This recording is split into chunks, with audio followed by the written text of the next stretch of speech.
Do you have the time? Hey, Brent Perry with Business on Purpose. Happy Wednesday, or whenever you stumble across this video, happy that day, and I hope you're doing well. I ran across this quote from Laura Vanderkam this week, and it said this: do you not have time, or do you just not want to do it? There's a difference.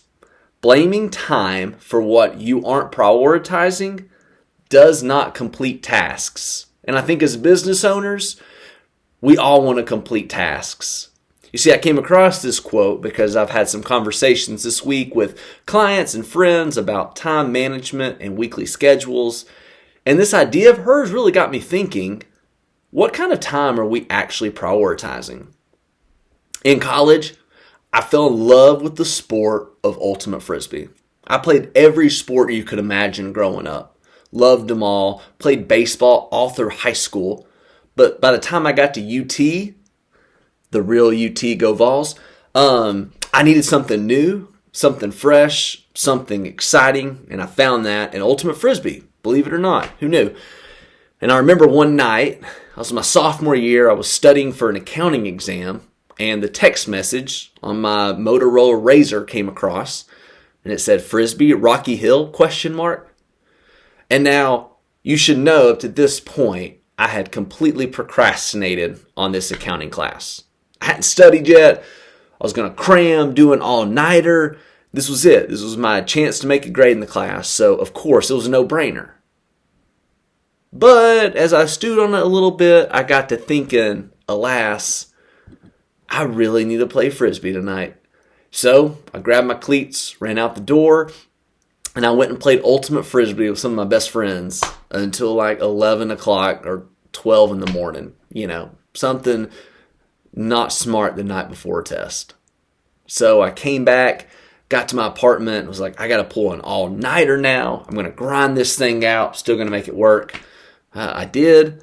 I went to my class the next day, took the exam at 8 in the morning, walked out of there with a C-. Now, I'll say this, could have been a lot worse, but also not my finest moment as a student. And looking back, the truth was, I just didn't want to study. I had the time, and there was nothing or nobody to blame but myself in that moment. Again, it all came back to my lack of time management. And I think back to Vanderkam's quote that says, blaming time for what you aren't prioritizing, it does not complete tasks. And the task that I had at hand that day was not completed. Now I'm sharing this story, and I'm sure that most, if not all, can relate to this story from some point in your life. And I hope that as we've gotten a little older, some of you a little wiser, that we can learn from those times, especially when it comes to the business you run and work on. How is your time management? How is your schedule? Heck, another question, how are you making time for all that matters? Are you actually making time to work on your business, or are you just bogged down by working in your business? Some of our hope at Business on Purpose is that you have a weekly schedule. I call this an ideal weekly schedule because we all understand that every week can change and is different. It's not always going to look the same.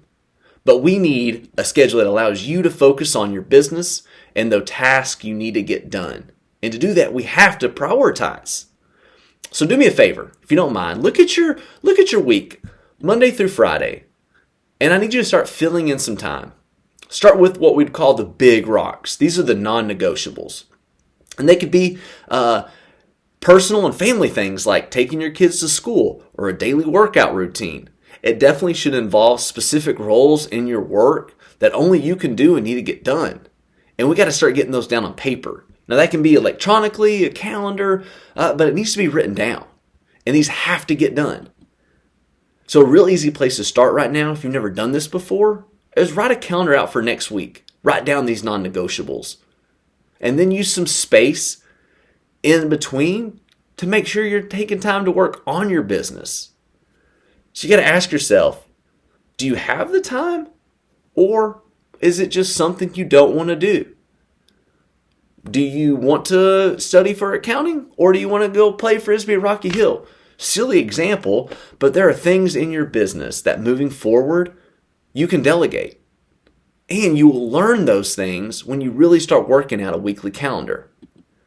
It's simple as that. We would love to help you on that. Please reach out to us. I appreciate your time. Literally, I hope you guys have a great rest of the week. And again, I appreciate just you being in and tuning in today.